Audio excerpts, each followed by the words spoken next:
Queen Elizabeth, bejeweled in diamonds and sapphires, and Prince Philip were greeted by President and Barbara Bush at the East Wing of the White House. The hand-picked guest list for the state dinner included the elite of Washington and Desert Storm heroes General Norman Schwarzkopf and Chairman of the Joint Chiefs of Staff General Colin Powell. The president saluted the so-called special relationship between the United States and Great Britain and noted the support of the British people in the effort to liberate Kuwait. I know I speak for the American people when I express the belief that the bonds which connect our nation and yours, bonds of history, principle, interest, and affection, will endure till the end of time. The president then proposed a toast to a friend. Her Majesty the Queen. Queen. In her toast, the Queen thanked the president for standing up for freedom. The free world has to thank you, Mr. President, for your clarity of vision and firmness of purpose. You have led, not with bombast and rhetoric, but with steadiness and quiet courage. What Thoreau described as 3 o'clock in the morning courage. Earlier in the day, the Queen was greeted at the White House with a fife and drum band and a 21-gun salute. Also by a podium that was about a foot too high, leading some irreverent British reporters to refer to her as the talking hat. Outwardly, the Queen seemed unperturbed by the height disadvantage, presenting the president with a gift of 4 silver horseshoes, and later participating in a planting ceremony for a tree, replacing one planted in 1937 in honor of the coronation of her father, King George VI. Queen Elizabeth received a royal ovation at this morning's command performance at the Metropolitan Boys and Girls Club in Northeast Washington.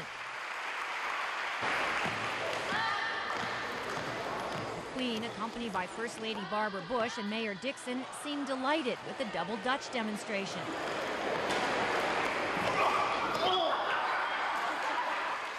After the jump roping, the Queen watched some of the club's youngest members exhibit their karate skills.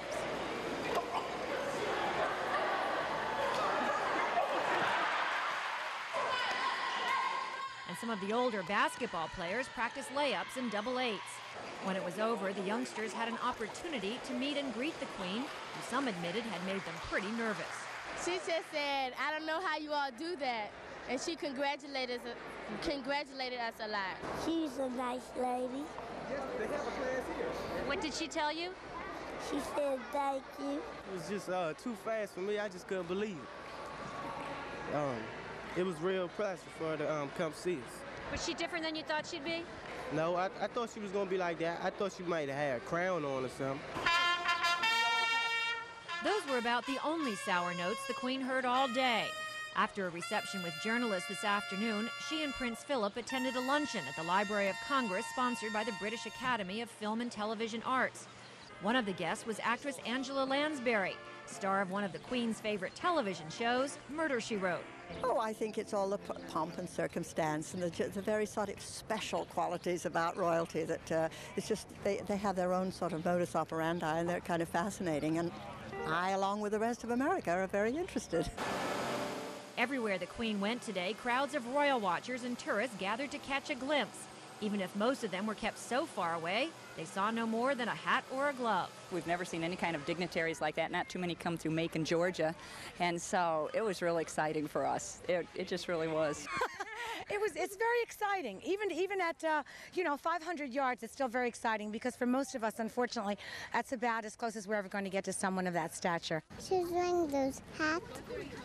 Yeah. Mm-hmm. And gloves? Yeah, gloves. Did you like her? Yeah.